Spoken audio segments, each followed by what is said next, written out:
By now, you're probably sick of hearing me say that I think the Sacramento Kings should trade DeMar DeRozan this offseason. And DeMar is more than likely going to want the same thing. But what does a DeMar DeRozan trade look like? Well, I am no GM, but I cooked up 4 potential DeMar DeRozan trades that work for the Kings this offseason. I'll share them for you right here on Locked On Kings.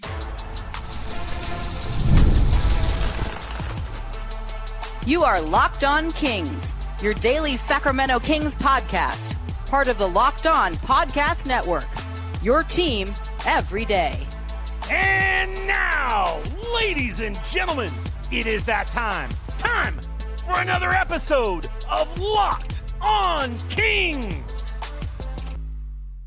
Hello and welcome into Locked On Kings, your podcast hub for Sacramento Kings coverage all off-season long. My name is Matt George. I have the privilege of being your host here. I'm a Sacramento sports anchor and reporter for ABC 10 News. And in case you are new here, yes, I am of the belief that it is in the best interest of the Sacramento Kings, but also the best interest of DeMar DeRozan for both sides to part ways. Not that it was DeMar DeRozan's fault that things didn't work here in Sacramento. It's the fault lies with both parties, all parties. Ultimately, it did not work. And when you're looking for or looking at potential DeMar DeRozan trades, which we're going to do here on this podcast today, you have to look at circumstances and situations that I believe DeMar would approve of. While it's not exactly the same as last offseason because DeMar joined the Kings as part of a sign and trade. Essentially, DeMar had to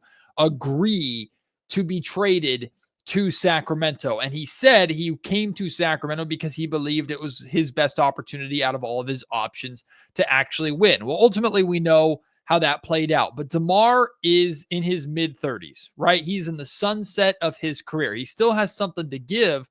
And I look at DeMar DeRozan as a mercenary that a team on the rise or a team that's firmly in the playoff picture could try to add to their roster, whether they look at him as a starter or somebody coming in off the bench that just helps them get buckets. I think DeMar has value around this league. Now, value is realistic, right? As you're going to see from these trades, there aren't many, if any, realistic scenarios where the Sacramento Kings trade DeMar DeRozan and get better short term, right? Unless things happen to work out or they find a better fit piece, they're not going to get a better talent. No matter what happens in DeMar DeRozan trade talks, the Sacramento Kings will be trading away the best player in the deal, at least immediately. That's just the way it is. But as I was doing this exercise and looking through and looking at potential teams, and you'll see a theme with the teams that I come up with for that are potential trade partners for DeMar DeRozan, I realized like there are more options out there than I initially thought, right? And there are some potentially good deals that at least help Scott Perry and this new Kings front office set themselves up for a better future or to get out of the, let's call it mess, for lack of a better term, that they've inherited that the Kings put themselves in with how they handled the trade deadline and everything last season. So here we go. Here are 4 potential DeMar DeRozan trades this offseason. Actually, it's really 5. You'll see there's kind of 2 in 1, but I'll get to that a little bit later on. Also, it's important to note that DeMar DeRozan has 2 years left on his contract. I believe it's worth $25.5 million. Let me get the specifics for you.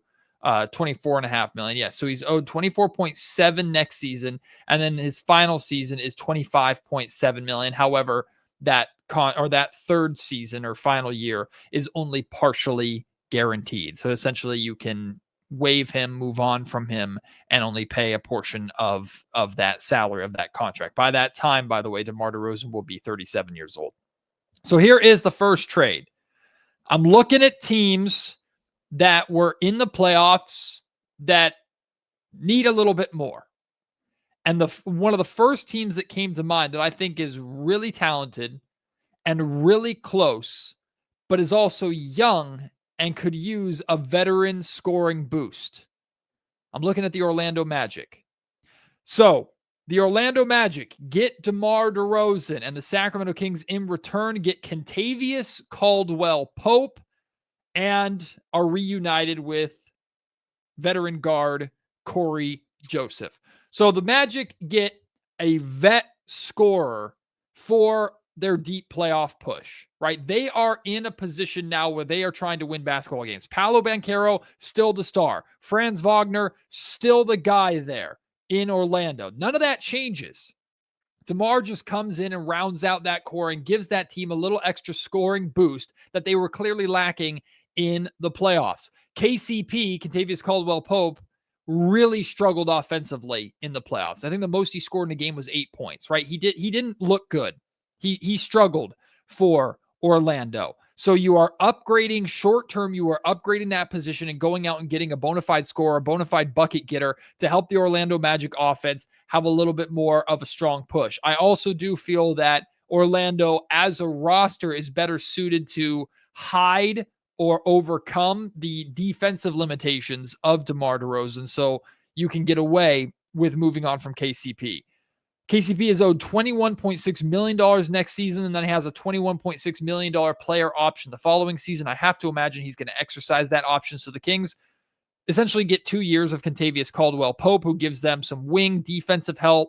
And for his career, he is a 36% three-point shooter. So he gives the Kings a little bit of size on the perimeter, more of a defensive first perimeter player who can space the floor, can knock down the three at a respectable clip. I think he was 34% this past season. So it dipped a little bit from his career average, but he's a respectable three-point shooter, someone that you can line up next to Keegan Murray. You can't necessarily move Keegan from the 4 to the 3, but it gives you more of a 1-2 punch on the wing defensively. I'm not necessarily sure if you would start KCP. It depends on what you do the rest of this offseason. If you go out and find another forward to where you can move Keegan to the 3, then you can move KC off of the bench. But I like KCP as a depth defensive option for Sacramento, and I think it makes a hell of a lot of sense for the Orlando Magic to be interested in a player like DeRozan who can help provide that short-term win now scoring punch that the team really lacked in the playoffs. And then Corey Joseph, a name that you should be a little bit familiar with here in Sacramento, former Kings guard.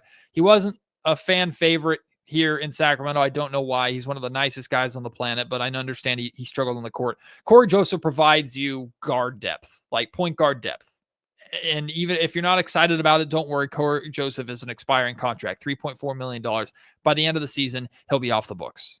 So he's really just in there to make the salaries work for the trade so that Orlando can take on the $24.5 million salary of DeMar DeRozan. That is trade number one. Trade number two, a team maybe not as far along as the Orlando Magic are, but they're also in the East. They made a big jump this year and they're poised for more. They're looking for more. The Detroit Pistons. The Detroit Pistons get DeMar DeRozan to add to that. Cade Cunningham, Jaden Ivey will be back from his injury. You plug him in with that. And the Kings get Tobias Harris in return. Now, Tobias Harris is not what he was a handful of years ago. He's not. He is still an older veteran player that I do think could give the Sacramento Kings a boost. In fact, Tobias Harris is short-term exactly the kind of guy that you could bring in and feel comfortable starting at the 4 and moving Keegan Murray to the 3, if that's what you want to do. And it makes a lot of sense for the Kings to potentially want to go that route. Now, Tobias Harris is not a guy that you can look at as a long-term beneficial option for the Sacramento Kings unless he comes in and he fits really well and the Kings decide to offer him a new contract next season. But the point is, or the following season. The point is, though, Tobias Harris is an expiring deal. His $26.6 million contract, you eat it for next season, whatever. He helps you fit kind of your short-term remaining competitive next season window that you're kind of forced into by what Monty McNair's regime did with the De'Aaron Fox trade. He's off the books at the end of the year, and now suddenly you have that cap space next offseason to really do some things and reevaluate if you're Scott Perry. Last season, he averaged, Harris did 13.7 points, shot 47% from the field, 34% from three-point range, 86% from the free throw line, also averaged just shy of 6 rebounds and just over 2 assists a game. I mean, I don't hate it. I'm realistic that the Kings are not like Tobias Harris isn't really moving the needle much here in Sacramento. This is a move that fits, I think, checks both boxes. It fits your short-term competitive mandate or expectation for next season, while also giving yourself some more flexibility and some freedom financially a year beyond that. So that's something that I'd look at if I'm the Sacramento Kings. All right, those are 2 trades for 2 kind of up-and-coming teams in the Eastern Conference. I got 3 more trades for you. The first one, getting DeMar DeRozan to his hometown of LA. We'll look at deals for both the Lakers and the Clippers, plus a trade to one last play for the Milwaukee Bucks to try and keep Giannis Antetokounmpo in Milwaukee. That's all still coming here on the Locked On Kings podcast. Today's episode of Locked On Kings is brought to you by DoorDash. NBA fans, you know what time it is. Playoff season means big performances and even bigger rewards. DoorDash is bringing the heat with a slam dunk deal for DashPass members during the 2025 NBA playoffs. It's called They Swoosh, You Score. Anytime a player drops 50 or more points in a playoff game, DashPass members score a free 3-piece crispy tenders combo from Wingstop the very next day. Just place an order of $20 or more and use code WINGSTOP50 at checkout, and that combo is yours. Crispy, delicious, and totally free. Offer valid noon to midnight the day after the game.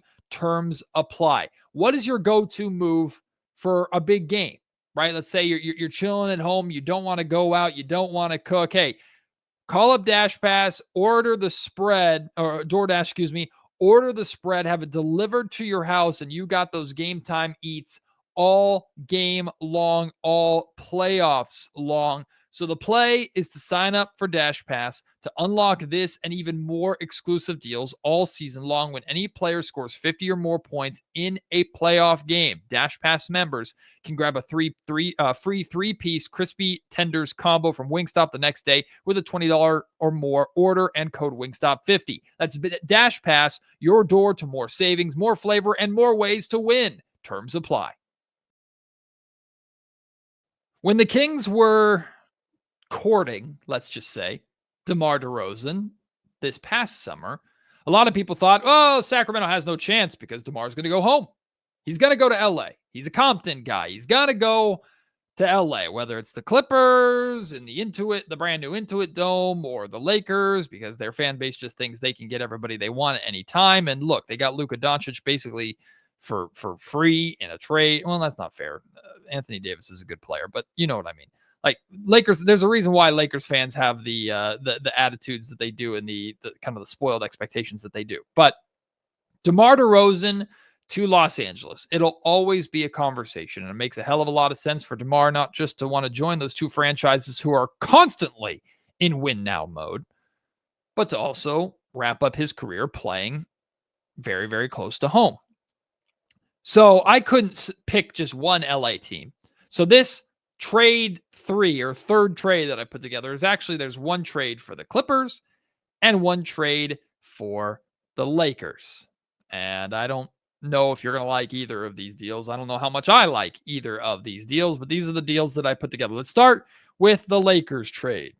The Lakers get DeMar DeRozan to add to Luka Doncic and LeBron James. And if you didn't think that team played any defense before, well, now they're not going to play even less, or they're going to play even less defense.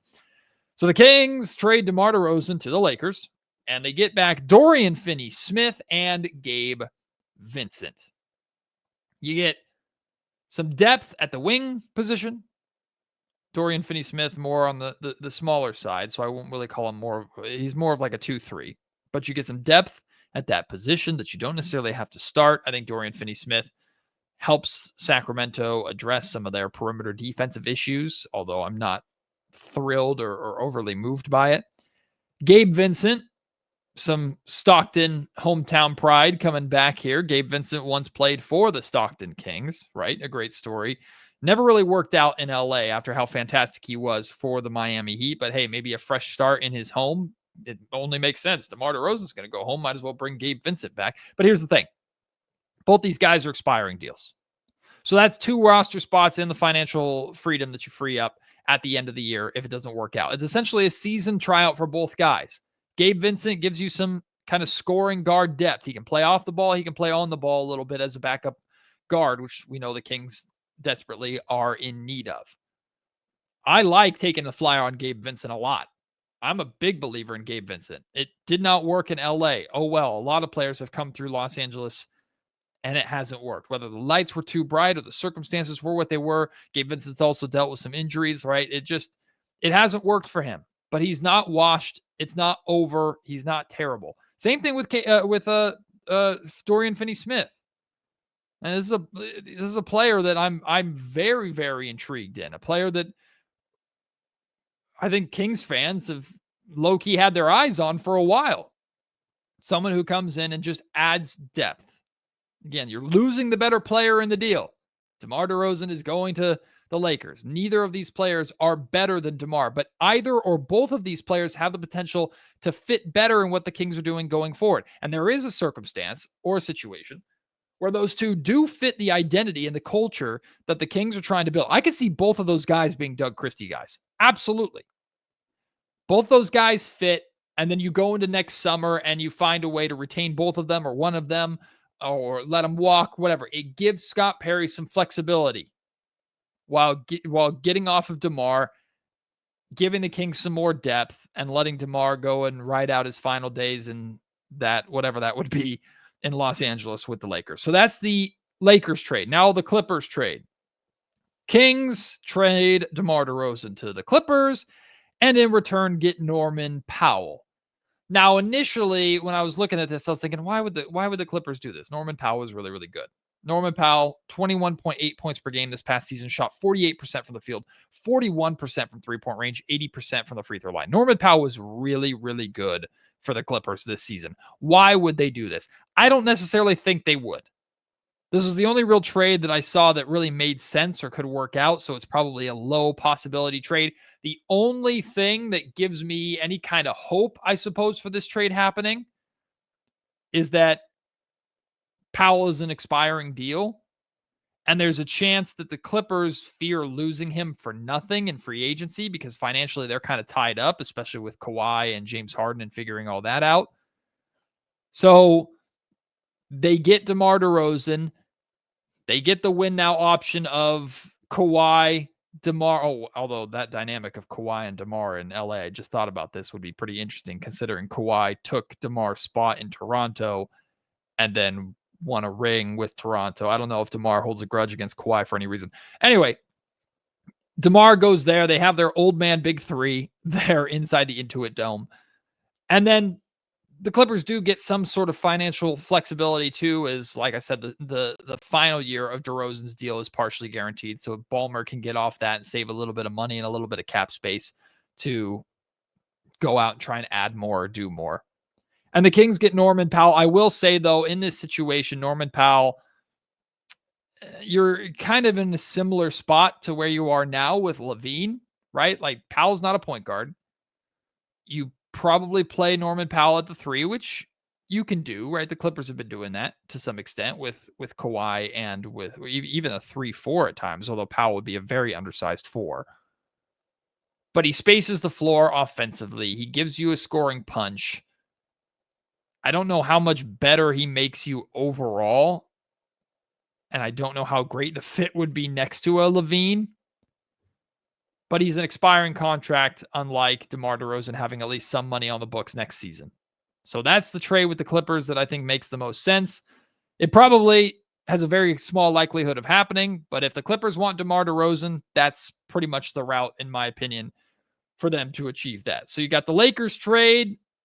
DeMar DeRozan for Dorian Finney-Smith and Gabe Vincent, or the Clippers trade of DeMar DeRozan for Norman Powell. I got one more deal for you. It's DeMar DeRozan to the Milwaukee Bucks. I'll share that for you here in just a second. This episode of Locked On Kings is also brought to you by Amazon Fire TV. Did you know that Fire TV is also an Xbox?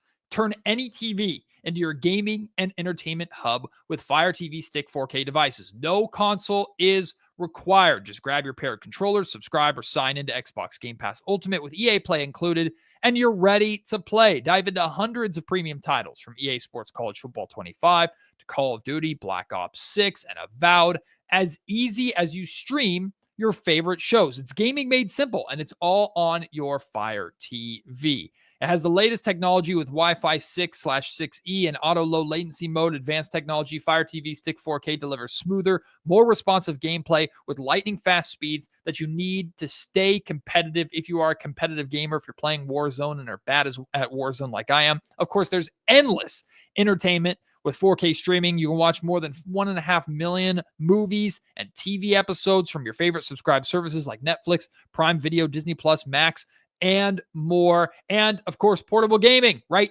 It's so much easier to lug that thing around than lugging an Xbox. So if you're going on the road and want to play in a hotel or go into a friend's house or grandma's house in the middle of nowhere, hey, go and take your Amazon Fire TV stick. You got all your games with you. Head to Amazon.com/Fire TV Locked On to get started. Xbox Game Pass Ultimate subscription and compatible controller is required. Available on select devices, including Fire TV Stick 4K 2nd Gen, Fire TV Stick 4K Max 1st and 2nd Gen, and Fire TV Cube 3rd Gen.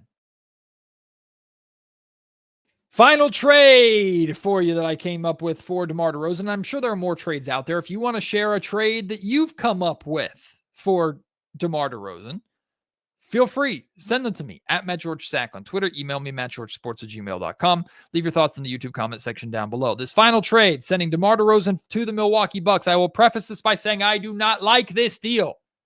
I don't. But if you know the Sacramento Kings, you know this would make kind of sense.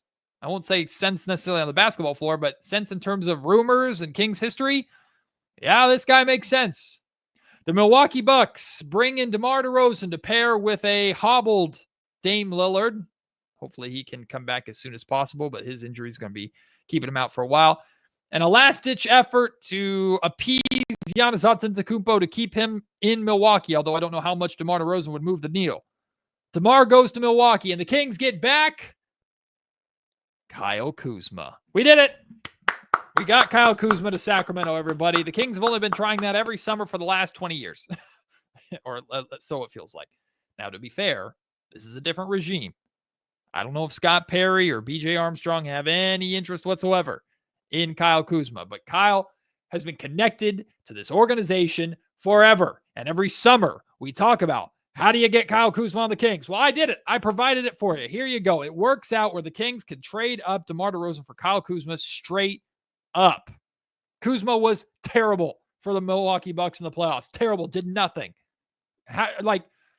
He was starting and everybody forgot he was on the team. Kyle Kuzma was useless for Milwaukee. I'm not saying that's all Kyle Kuzma's fault. He has a reputation of kind of being a player that puts up empty stats on a bad team, and he certainly proved that right a lot with his time in Washington. Do I think Kyle Kuzma would help the Sacramento Kings? No, not really.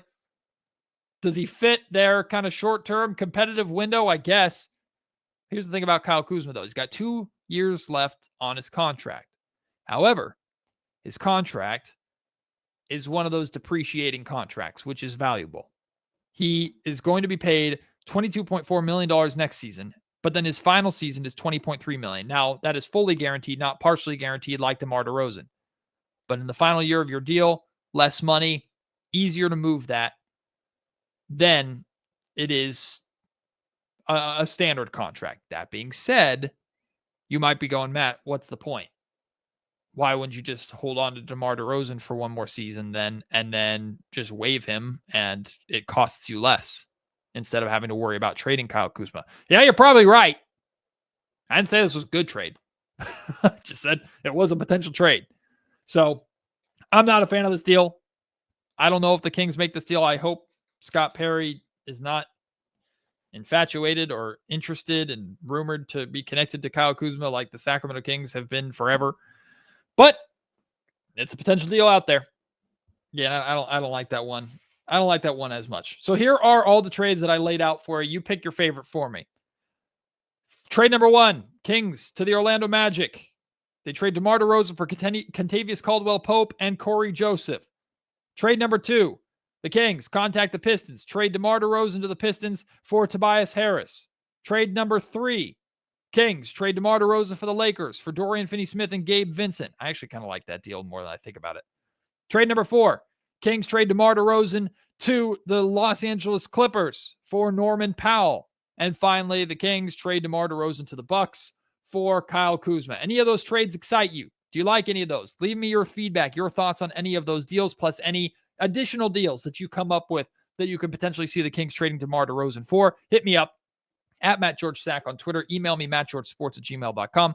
Leave your thoughts in the YouTube comment section down below. Appreciate your support. Can't wait to have you join me on the next episode of the Locked On Kings podcast. Until then, my name is Matt George. You've been listening to Locked On Kings, part of the Locked On Podcast Network.